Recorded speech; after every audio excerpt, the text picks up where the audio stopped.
chicos? Bien, el mensaje del día de hoy, como lo vieron seguramente en el video afiche, básicamente vamos a hablar de algo que tenga que ver con nadar contra la corriente. Y para comenzar, quisiera leerles algunas frases que he encontrado que tienen que ver contra la corriente. Así que presten atención ahí donde están. La primera frase dice, por ejemplo, ir contra la corriente es el secreto de la valentía. Otra frase dice, por ejemplo, me gusta ir contra la corriente, contra lo que hay, cada día es como un desafío. Otra frase dice, creo que ser diferente e ir contra de la corriente de la sociedad es lo mejor del mundo. Interesantes frases. Otra frase dice de una actriz, Amber Heard, si no me equivoco, ella es la que actúa de Mera en las películas de Aquaman, de DC Comics. Dijo, por ejemplo, siempre he sido rebelde y he ido contra la corriente. Siempre he desafiado los estándares establecidos ante mí. Ante ella misma iba contra la corriente. Otra frase dice, por ejemplo, las mayores oportunidades se encuentran en ideas que van contra la corriente.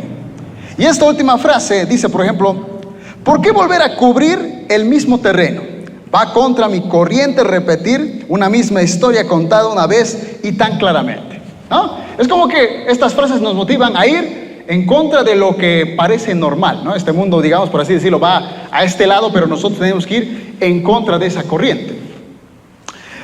Les tengo un par de noticias de lo que tú y yo deberíamos estar en contra, o sea, ir contra esa corriente.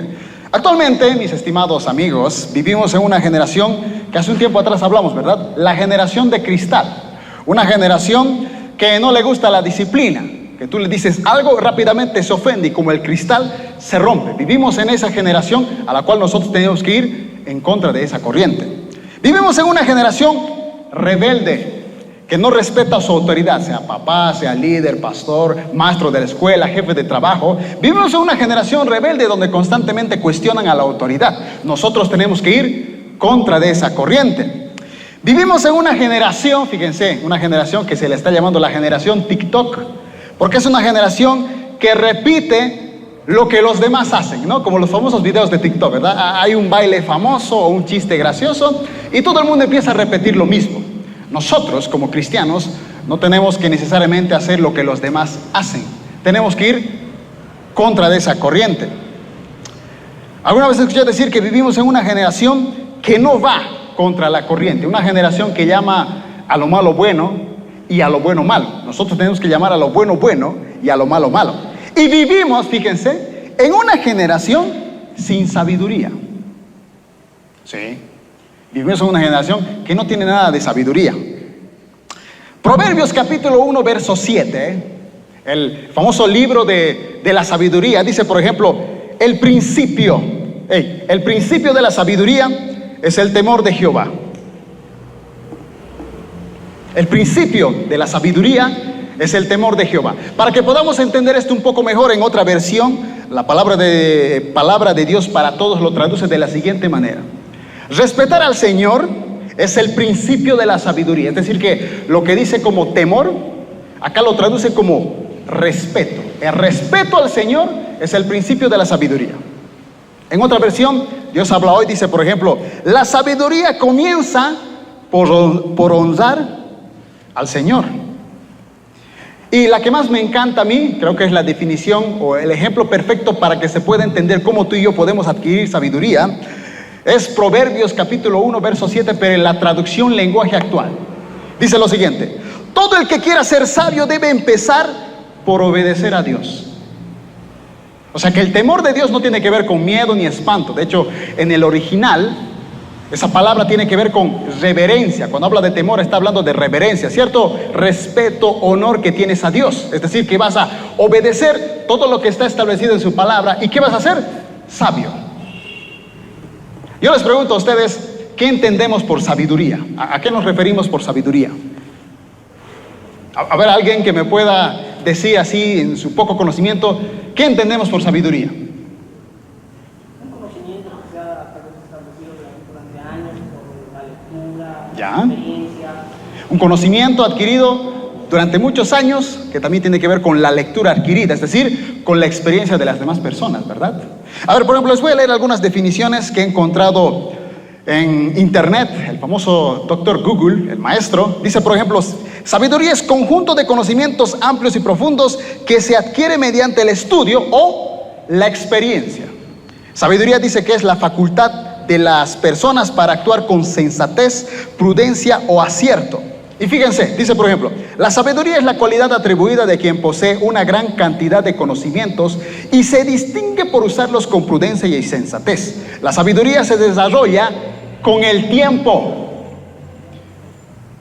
a partir de las experiencias propias o experiencias ajenas. Es decir que un tipo que, pongámoslo así, ha caído en la drogadicción y ha salido de esa drogadicción, ha experimentado lo que es vivir bajo la drogadicción y ha experimentado lo que es salir. Tú que desconoces ese mundo, él te puede decir con su experiencia por qué no deberías entrar ahí. Y si tú quieres ser sabio, lo que él te dice vas a obedecer, vas a obedecer su experiencia y automáticamente eres sabio. Lo mismo va con la palabra de Dios. Todo lo que está establecido aquí tiene que ver con sabiduría. Por ejemplo, dice que sabiduría tiene que ver con la experiencia de los años. Es decir que un anciano, de hecho a los ancianos se les considera sabios. Porque un anciano ha vivido como un niño. ¿Cómo es un niño, por ejemplo? Un niño no le gusta obedecer, no le gusta hacer la tarea, le gusta solamente los videojuegos. Él ya ha pasado por esa etapa, entiende a un niño. Sabe que evidentemente no se va a quedar así toda la vida. Con un poco de disciplina va a cambiar. ¿Sabe lo que es ser un adolescente? ¿Cómo es un adolescente? ¿Se acuerdan ustedes cuando hemos empezado a crecer? De repente nos crecía un brazo más que el otro, ¿verdad? Empezaba a salir pelo por todo lado. Un anciano conoce eso. A veces el adolescente dice, ¿pero por qué? Mi voz está tan genial y de repente, buenas tardes, mami. La voz cambia. El abuelo, él sabe que ese jovencito que está un poco confuso por lo que está pasando en su cuerpo, de repente pues empieza a sentir cosas extrañas. Las chicas que antes parecían sus enemigas ahora le empiezan a gustar. El anciano lo sabe. Es más, el anciano sabe lo que es dar un primer beso.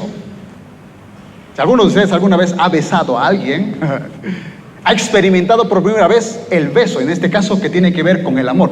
El anciano ya lo ha experimentado. Es más, el anciano sabe lo que es enamorarse. Lo ha vivido, ¿sí o no?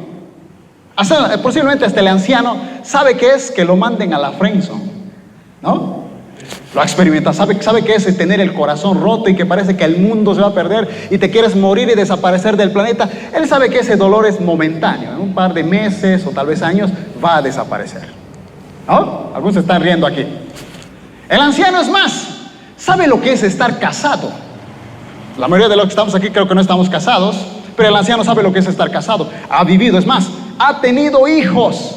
Sabe lo que es estar casado con una mujer, de vivir, que solamente verlo los fines de semana, ahora puede verla todos los días, duerme con ella, utilizan el mismo baño, algo que escuchan en el matrimonio. Todo.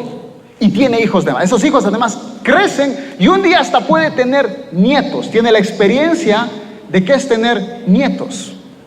Fíjate, esa sabiduría la tiene un anciano. Ahora, por ejemplo, pongamos este ejemplo. Si tú quisieras noviar, pongámoslo así, quieres entrar en un noviazgo, ¿verdad?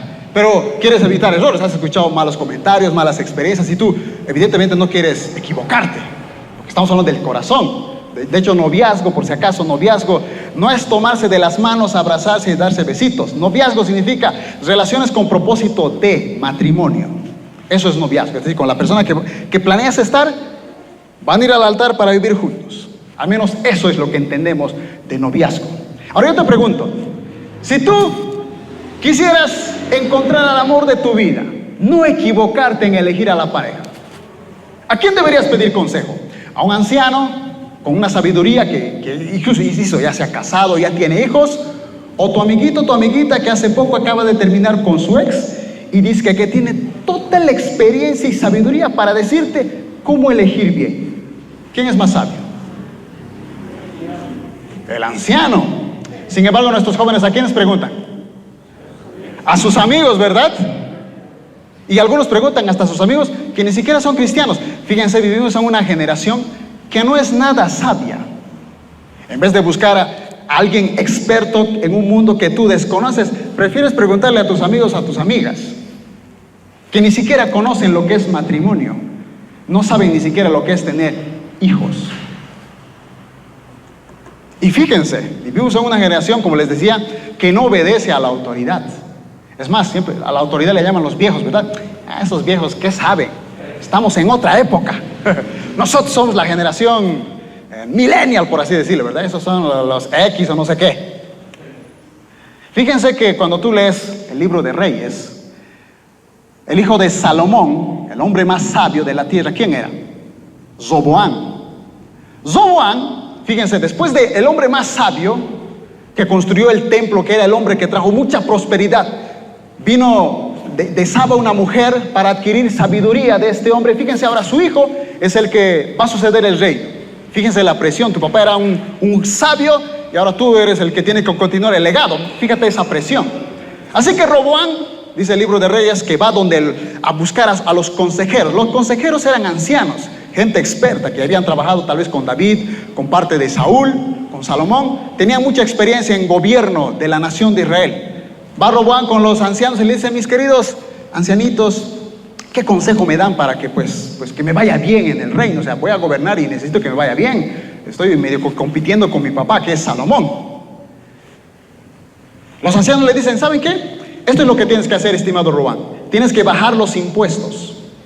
Porque tu papá fue un buen rey, fue el sabio, pero los impuestos eran muy altos. Si tú los bajas, el pueblo te va a querer. ¿Sí o no? ¿A quién no le gustaría que te bajen el impuesto? Por así decirlo, el alquiler de tu casa, que te lo bajen. No, pues, ese que sea mi presidente toda la vida, diría uno.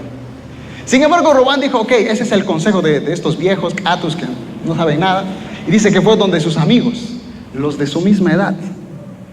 Va donde sus amigos y le dice: estimados amigos, colegas, compas, brothers, mis panas, ¿ustedes qué dicen que debería hacer? Los atus dicen que hay que bajar los impuestos, pero ¿ustedes qué consejo me dan? Mis brothers del alma.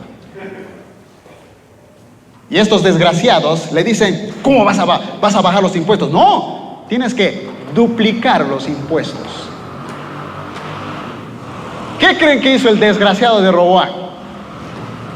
En vez de obedecer el consejo de los sabios, de los que él consideraba los atus, los viejos, prefirió obedecer a los desgraciados de sus amigos. ¿Y qué creen que pasó? La nación de Israel se dividió en dos. Un país entero, bajo 12 tribus de Israel, se divide en dos. Si alguien ha visto la famosa serie Juego de Tronos, déjeme decirle que ellos se han copiado de la Biblia, porque el reino del norte y el reino del sur no es de Juego de Tronos, está en la Biblia. Así se dividió Israel. El reino del norte, conocido como el reino de Israel, con 10 tribus, y abajo el reino del sur, o el reino de Judá. De hecho, de ahí viene el término judío, ¿verdad? Los israelitas prefieren que los llamen judíos. ¿Por qué? Porque supuestamente ahí estaba Jerusalén y supuestamente eran los más santos. Una historia larga que ahorita no viene al caso contar. Pero lo que quiero decirte es que nosotros tenemos que ir en contra de la corriente de la generación actual, que piensa que los viejos no sirven para nada. Y ojo, eso es una autocrítica, porque yo era el primero en no respetar a mis papás, en no hacerles caso, en desobedecer a mi autoridad espiritual, en rebelarme a mi pastor, a mi líder. Yo era el primero en hacer eso, y créeme que he pagado las consecuencias de eso. Oh sí, he dividido, tal vez no naciones, pero sí he dividido muchas cosas a nivel personal, por no haber obedecido o haber honrado a personas más sabias que tú. Si queremos ir contra la corriente, mis estimados, tenemos que ser sabios. Y la sabiduría comienza por obedecer todo lo que dice la palabra de Dios. ¿No? ¿Qué dice la palabra de Dios? No os unáis a yugo desigual. Sin embargo, ¿qué hacen la mayoría de nuestros jóvenes cristianos? No, yo sé que es yugo desigual, pero JD, yo sé que Dios me entiende. Frases como Dios me entiende, yo siento que, yo pienso que, esas frases deberían salir de nuestro vocabulario cristiano. La pregunta aquí, ¿qué dice la palabra de Dios? ¿No? Porque el desgraciado, yo sé que está mal, JD, pero yo la amo y yo sé que orando la voy a convertir. Es que estoy enamorado de ella. Ese no es sabio, es un burro. No tiene nada de sabiduría. La palabra de Dios dice, yugo desigual no va a funcionar. Y creo que lo repetí muchas veces, pero no conozco ninguna relación de yugo desigual personalmente y por experiencia de otros que haya funcionado. Todos han terminado exactamente igual, llorando y con el corazón roto, y algunos hasta han dejado de ser cristianos. Tenemos que ser sabios, ir en contra de la corriente de este mundo. Si por ahí te encuentras con un cristianito que dice, no pasa nada en yugo desigual, aléjate de él. Dile que se arrepienta. Al menos de mi parte dile eso. No, yugo desigual no va a funcionar. El segundo, con este voy a terminar. Una de las historias que a mí más me aterra, y créame que me espanta, y es de esas historias que se encuentran en la Biblia, que el día que lo volví a leer me causó muchísimo temor ante los ojos de Dios. Es una historia fascinante, está en la Biblia, no la inventó un historiador o alguien por el estilo, no, está en la palabra de Dios. Y esa historia, a pesar de que es espectacular, digna para hacer una novela o una película o una serie de Netflix, es real. Jueces capítulo 19.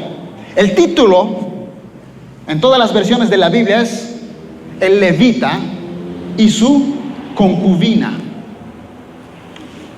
Todos conocemos a los levitas, ¿verdad? Eran parte del pueblo de Dios, era la tribu que no podía tener una tierra, simplemente eran adoradores. Algunos de ustedes saben por qué Dios eligió a los levitas para su servicio, aparte de los sacerdocios y de transportar el templo, o en este caso el tabernáculo. ¿Algunos saben por qué? ¿Por qué específicamente Dios eligió a los levitas? ¿Por qué no a la tribu de Rubén, Benjamín? ¿Por qué no a ellos? Cuando tú lees Éxodo, en el famoso momento de que Moisés descendía del monte Sinaí con las tablas de la ley, dice que los desgraciados, ¿qué habían hecho? Un becerro de oro, ¿verdad? Moisés lo funde el becerro de oro, o bota toda esa tipo ceniza de oro, lo bota al río, y la gente tenía que tomar eso como un castigo. Imagínense oro dentro de tu estómago por la rebelión que hiciste. Sin embargo, a pesar de que habían entendido que era pecado, había ciertas personas que estaban rebeldes, que no querían obedecer a Moisés, se estaban rebelando. Éxodo lo dice. Así que Moisés dice, ok, la orden del Señor es el siguiente: ¿quiénes están dispuestos a matar a todos esos desgraciados rebeldes que no quieren hacer caso a la voz de Dios? Sí que quieren tener un becerro de oro. ¿Quiénes crees que se levantaron? Los levitas. Los de la tribu de Leví se levantaron y mataron absolutamente todo. No importa si era su familiar, su hijo, su papá, pero a todo aquel que estaba en contra de la ordenanza de no hacer ídolos, lo exterminaron.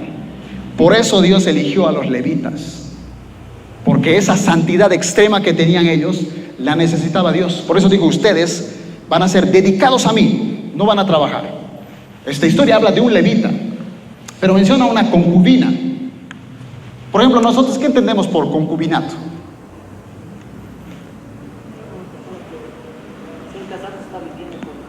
Exacto, dos personas que están viviendo juntos, es más, hasta pueden tener hijos, pero no están casados legalmente. Eso es lo que nosotros entendemos por concubinato, ¿verdad? No hay un papel firmado que diga que se han casado legalmente, no hay.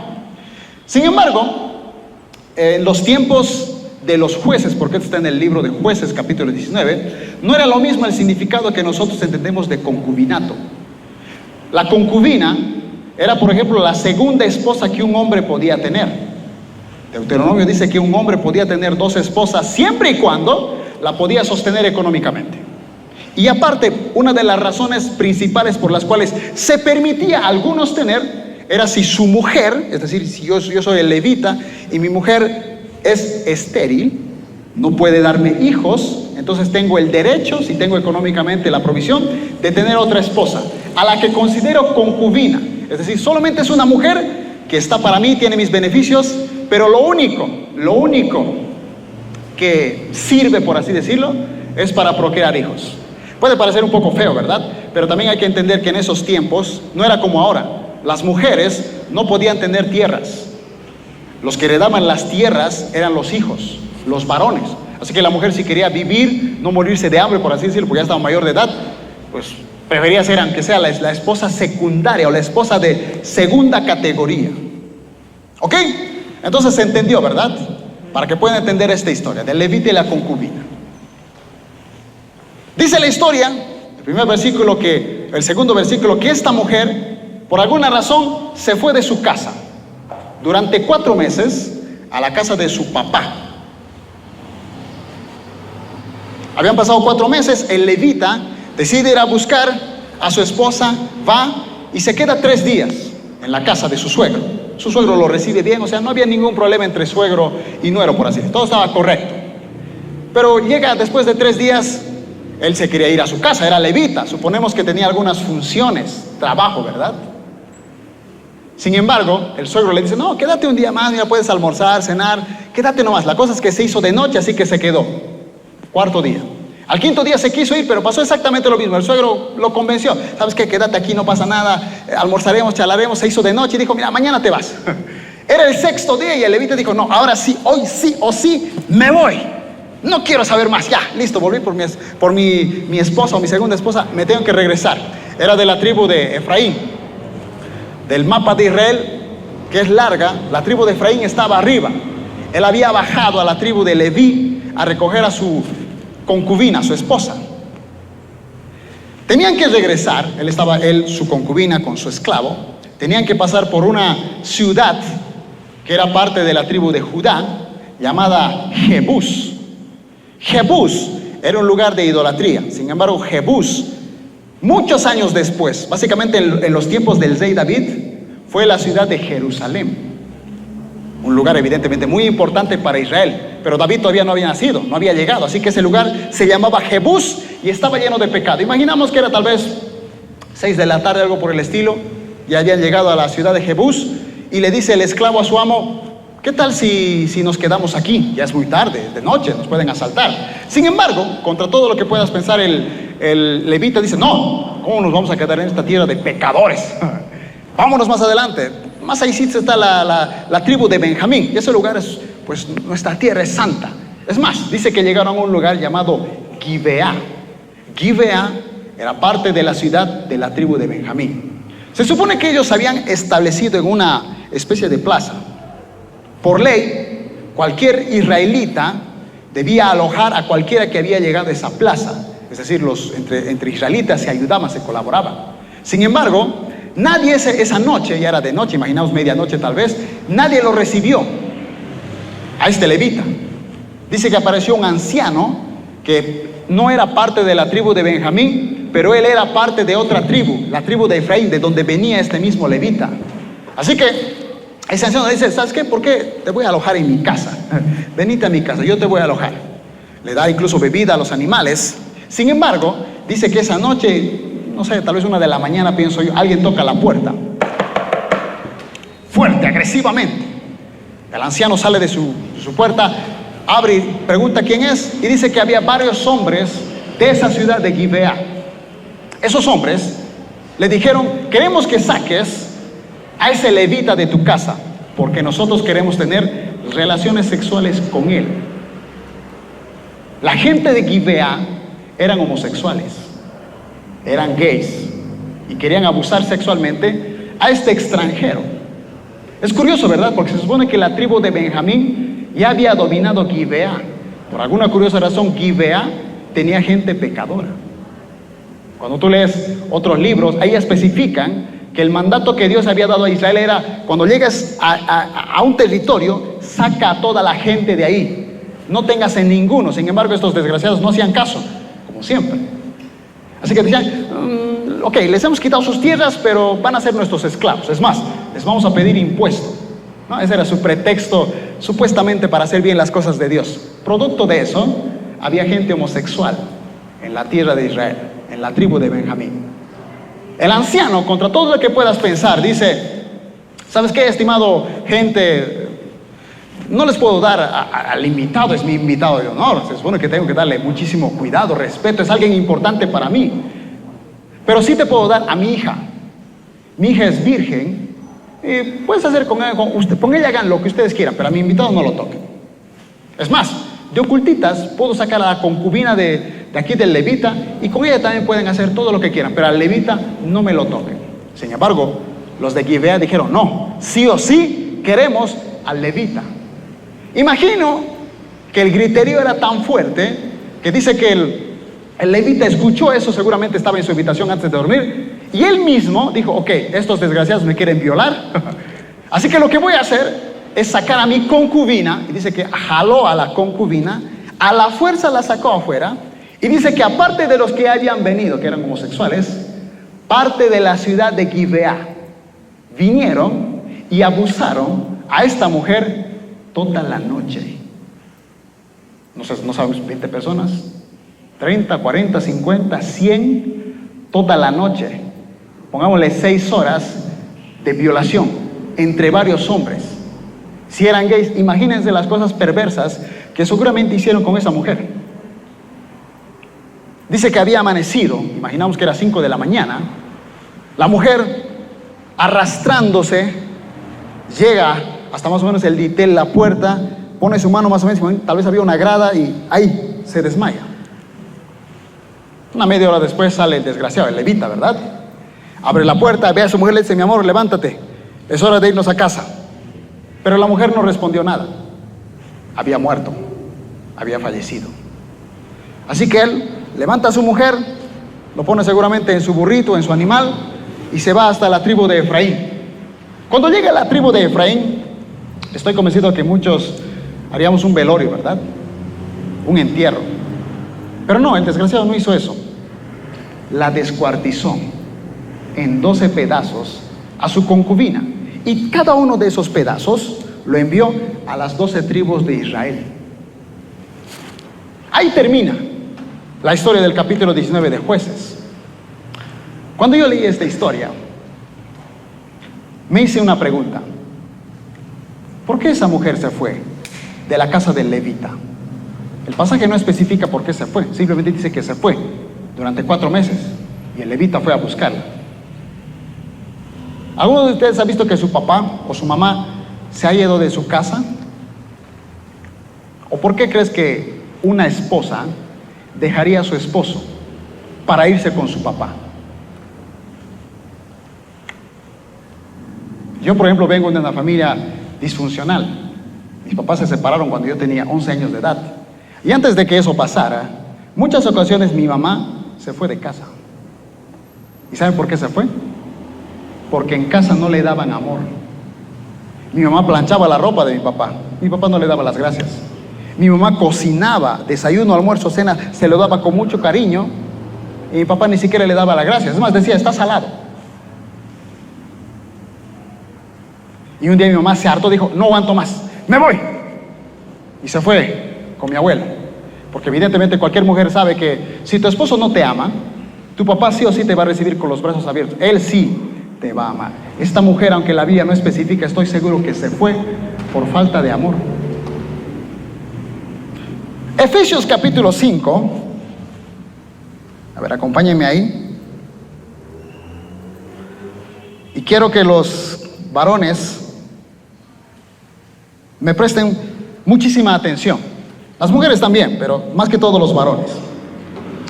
Y esto me incluye evidentemente a mí.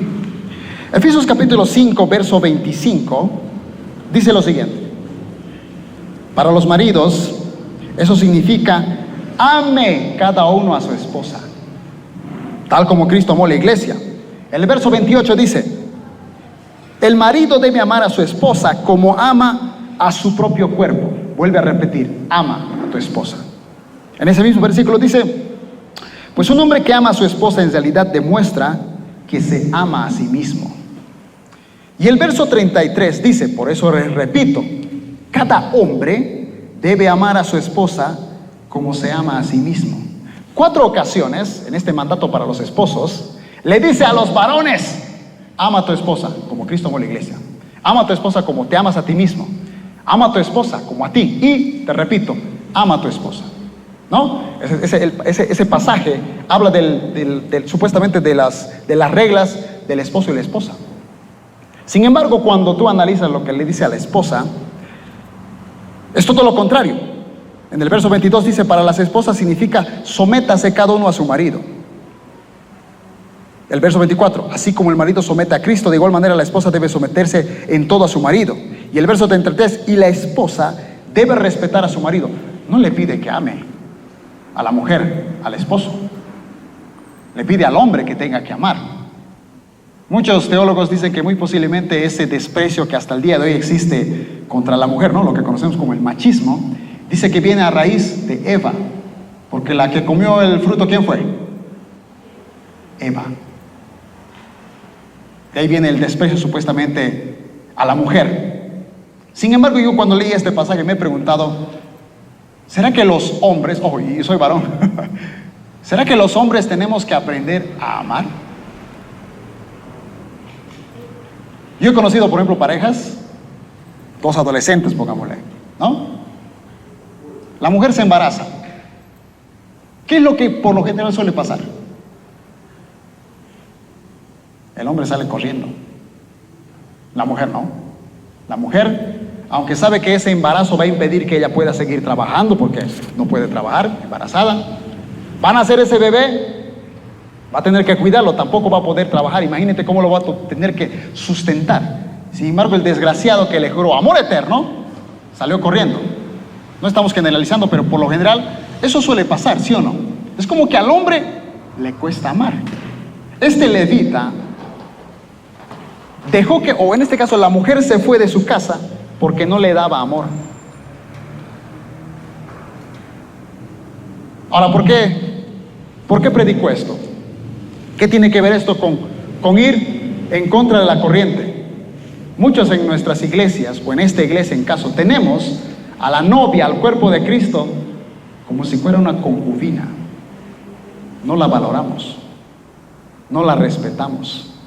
Jesucristo dijo, la única manera en que la gente va a saber que tú y yo somos tus discípulos es cuando nos amemos unos a otros. La pregunta es, ¿nos amamos unos a otros? ¿De verdad? A pesar de nuestros defectos, y vaya que los tenemos. Yo los tengo, créeme que tengo bastantes defectos. Por ejemplo, no sé tú, pero una vez yo le pedí a Dios que me enseñara a amar. Le dije, Señor, quiero aprender a amar.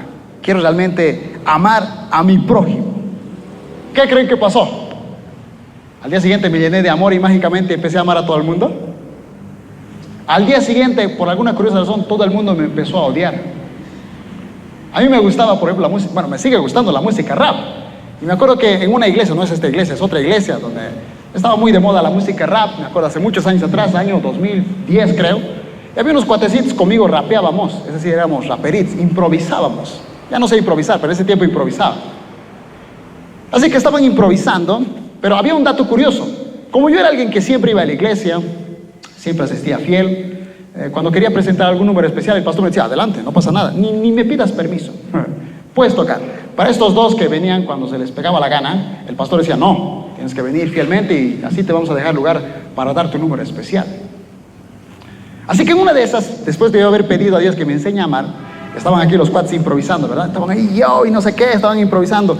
Yo llego, como son mis cuates del alma, mis carnales, con ellos empiezo a improvisar. Quería improvisar, quería decir algo, qué sé yo, aquí está J del ministro y viene aquí a improvisar, qué sé yo, cualquier cosa que se iba a venir en mente. Pero ni siquiera dije JD. Como que aquí no terminé de decir JD, lo primero que sentí en mi cara fue un golpe. Es decir, uno de estos cuates que seguramente me tenía envidia, celo, rabia, apenas empecé a improvisar, me dio uno bastante bueno, de hecho. Aquí están los varones, ¿verdad? Supuestamente somos reactivos, ¿verdad? Si te golpearan en la cara, ¿cuál sería tu reacción? Honestamente. Y si alguna vez te han golpeado, por más espiritual que eras, ¿cómo has reaccionado? Créeme que cuando el tipo me dio el golpe, yo me acordé de la oración que hice. Porque yo le dije, Señor, enséñame a amar. Y recibo un puñete en la cara. Ese golpe, que habrá sido un segundo, para mí fue, qué sé yo, un minuto de reflexión. Terminó el golpe y créame que yo se lo quería devolver, pero uno muy bueno. Pero ese día entendí algo que lo hemos escuchado un montón de veces. El amor no es un sentimiento, es una decisión. Yo no sentía no responderle a él. Quería responderle, pero sabía que debía decidir. Yo dije, Señor, enséñame a amar. Y Dios me dijo, es tu decisión, tú decides amarlo o no. Mira cómo te trató. ¿Lo vas a amar? Como dice la palabra de Dios, ¿vas a dar la otra mejilla o le vas a responder? Yo ese día que ese amigo me dio ese golpe, créeme que ese día yo morí a mi ego, a mi rabia, a ese hombre interno, y no le devolví el golpe. Simplemente me hice al tonto y dije, bien, sigamos aquí cantando. Él, después de ver mi reacción, él fue el que murió, porque seguramente él estaba esperando que yo le diera el golpe, y él desquitarse toda su rabia, toda su ira, qué sé yo, su envidia, y arrojarnos en el suelo golpes. Estábamos básicamente a 2 pasitos del templo de la iglesia. Pero como yo no le devolví el golpe y seguí la charla, eso lo mató a él. Se sintió tan avergonzado que dio la media vuelta y nunca más volvió a la iglesia. ¿Amas a tu prójimo? ¿O la tienes por concubina? Solo te necesito para ciertas cosas, no me interesa tu vida. Hay gente que tiene la iglesia como si fuera su concubina.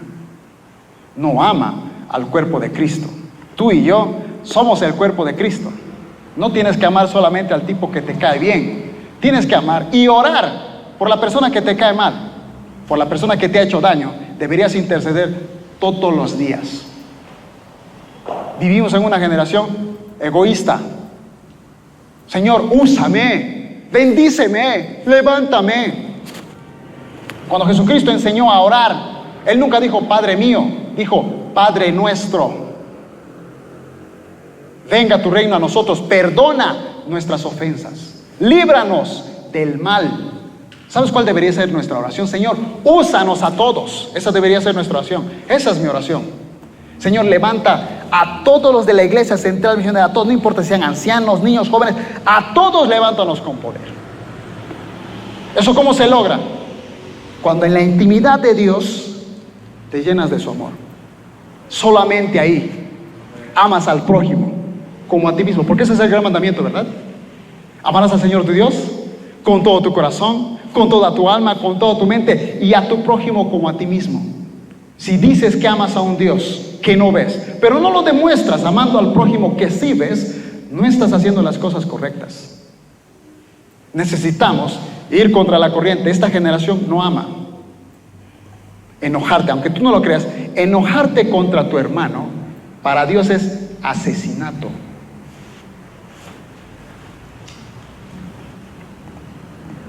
Mateo capítulo 5, verso 21 dice, ustedes han oído que se dijo a sus antepasados, no mates, pero el que mate quedará sujeto a juicio tribunal. Pero yo les digo, todo aquel que se enoje, para Dios enojarte es asesinato. Ay, yo no le voy a saludar, no me cae bien. Acabas de asesinar ante los ojos de Dios, y Dios no va a escuchar tu oración, porque estás en pecado. Voy a terminar con esto. Ahora sí. Hay muchas personas, sobre todo en el caso de los varones, cuando hablamos de temas de pornografía, masturbación, generalmente cuando caemos en ese tipo de pecados, nos sentimos mal, ¿verdad? Nos sentimos basura. Uf, he visto pornografía, me siento el más asqueroso del mundo. A veces ni tienes ganas de acercarte a la presencia de Dios. Créeme que yo hoy en día no tengo tanto problema con ver pornografía, ese tipo de cosas. Porque al fin y al cabo sé que si suponiendo que lo llegara a mirar, llegara a caer en ese pecado, me voy a sentir basura y por obvias razones voy a correr al altar de Dios. Hay otros pecados que deberían darnos más miedo. Aquellos pecados que no te hacen sentir mal. Chismeas y no te sientes mal. ¿Crees que estás bien?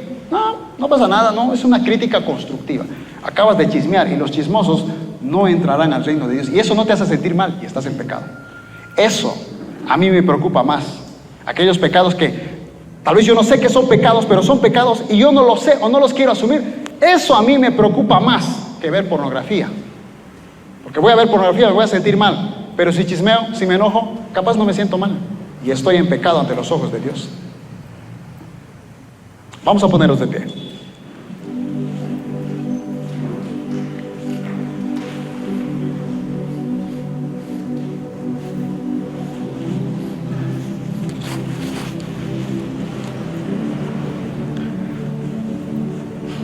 Si queremos ir contra la corriente, Necesitamos ser sabios, mis estimados.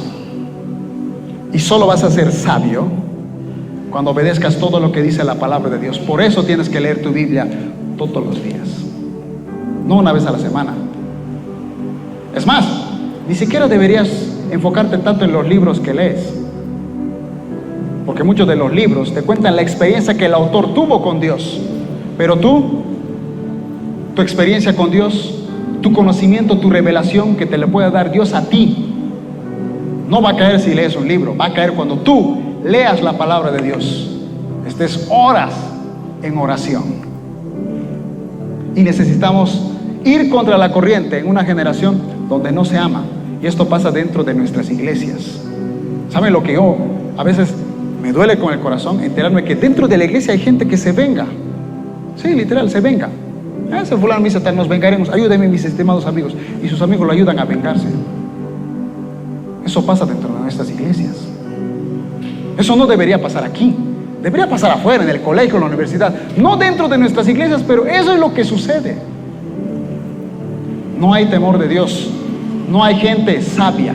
No hay gente que dé la otra mejilla. En Juan, capítulo 20, versos 22 al 23, Jesucristo da algo muy interesante que cuando yo lo leí, cambió mi mentalidad. Porque cuando tú lees el Padre Nuestro, Jesucristo dijo, ¿no? Si perdonáis a los hombres sus ofensas, vuestro Padre os perdonará. Mas si no los perdonan, vuestro Padre no los perdonará. Sin embargo, Juan capítulo 20, versos 22 al 23, la versión Dios habla hoy dice, sopló sobre ellos Jesús, había resucitado, sopla por ellos y les dice, reciban al Espíritu Santo. A quienes ustedes perdonen los pecados, les quedarán perdonados. Y a quienes no se les perdonen, se le quedarán sin perdonar. Fíjense que Jesucristo le dio un privilegio, una autoridad a sus discípulos. Les dijo, si la gente pide perdón, ustedes los pueden perdonar. Pero si la gente les pide perdón y ustedes no los perdonan, Dios tampoco va a perdonar a esas personas. Fíjense el privilegio que tenía. Si tú tuvieras ese privilegio, ¿qué harías con las personas que te ofenden? Si Dios te dijera, si tú no lo perdonas, yo no lo voy a perdonar, ¿no lo perdonarías o lo perdonarías? Porque Cristo murió por cada uno de nosotros, aunque no lo merecíamos. Así que voy a pedir que cierren sus ojos, ahí donde están. Y vamos a pedirle a Dios que nos llene de sabiduría, que nos llene de amor. Vamos a decirle, Cristo, voy a dedicar todo, únicamente y exclusivamente a ti, porque Él se lo merece todo. Señor,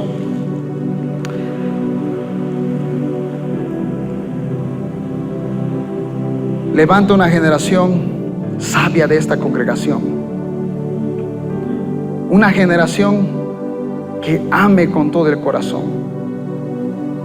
No somos perfectos, cometemos muchos errores, pero queremos ser gente sabia, y la sabiduría va a venir porque te obedecemos única y exclusivamente a ti. Te pedimos que tú nos llenes de amor, de gracia. Enséñanos a amar a nuestro prójimo, aunque a veces no lo sintamos. Queremos que tu gracia, tu amor pueda venir sobre cada uno de nosotros. Necesitamos con suma urgencia una generación sabia. ¿Tú eres sabio? Esa es la pregunta. ¿Te consideras alguien sabio? ¿Que tienes cualquier respuesta para cualquier dificultad? Porque créeme que cualquiera de las respuestas que tú necesitas están en la palabra de Dios, y las sabrías si tú la leyeras todos los días. Señor, levántanos y úsanos, Padre Santo. Si Dios no es el número uno en tu vida, si Dios no es el número uno en tu vida, no vas a poder ni siquiera levantar las manos cuando vas a adorar. No vas a regocijarte, Vas a fijarte en los músicos y no te vas a fijar que Dios está mirando tu corazón, no cómo cantas. Esa generación tiene que cambiar, una generación que adora con el corazón, aunque sea desafinado. Dice: Señor, te voy a adorar con todo mi corazón. Esa es la generación que tiene que levantarse de aquí, de la iglesia. Una generación sabia, una generación que respeta su autoridad. No importa si esa autoridad sea Saúl, vas a respetar, porque Dios te va a levantar a ti como un David, pero no te va a levantar hasta que ese Saúl desaparezca de lo más profundo de tu corazón. Vamos a levantar nuestras manos. Levanta tus manos. No es para mí, no es para que yo me luzca diciendo que levantaste tus manos. Es para Dios. Él está aquí presente. No necesitas sentirlo, Él está aquí. Muestra respeto, muestra reverencia sobre tu Creador. Esta hora y media que dura este culto deberías venir y enamorarte de Él. No revisar tu celular, no conversar con tus amigos. 1 hora y media solamente necesitas para adorar a Dios. Es el único tiempo que tienes. Hay otros países que no tienen este privilegio y nosotros lo tenemos y no lo valoramos. Esa generación es la que tenemos en la actualidad. Una generación que no valora ese privilegio que tenemos aquí en la casa. Honra a tu Creador. Señor, estamos aquí como una generación que quiere ser una generación de David. Hombres y mujeres conformes a tu corazón. Que no importa lo que pase, vamos a honrarte, respetarte a ti. Vamos a ser una generación sabia. Despierta sobre nosotros esa hambre y sed de tu palabra, que cuando nos levantemos lo primero que hagamos sea leer tu palabra, buscarte en oración, que nos cansemos buscando tu rostro, que nos cansemos leyendo tu palabra, que tengamos una desesperación por buscarte todos los días. Yo te hago una pregunta: ¿cuándo fue la última vez que te dormiste orando? Estabas orando durante muchísimas horas, no por ti, sino por otras personas, que te llegaste a cansar y simplemente ya era al día siguiente. ¿Cuándo fue la vez que te pasó eso? ¿Cuándo fue la vez que estuviste leyendo la Biblia por horas, horas y horas y te dormiste? Porque estuviste horas ahí, no horas en el WhatsApp, no horas en el TikTok, sino horas buscando a tu Creador para ser sabio. Si tú no lees la palabra de Dios, no vas a ser sabio, vas a cometer errores, te vas a equivocar y vas a pagar las consecuencias de cada uno de esos errores, porque no fuiste sabio. Gracias, Señor. Vamos a esperarte. Queremos que nos encuentres arrodillados, postrados. Ese debería ser tu sueño. Que Dios te encuentre cuando Él venga por segunda vez, buscando su rostro, leyendo su palabra, sirviendo en la iglesia, no con el entretenimiento del mundo, completamente enamorado de Él. Ese debería ser tu deseo. Deberías apasionarte por venir a los cultos lo más temprano que puedas, adorar aunque los músicos se equivoquen.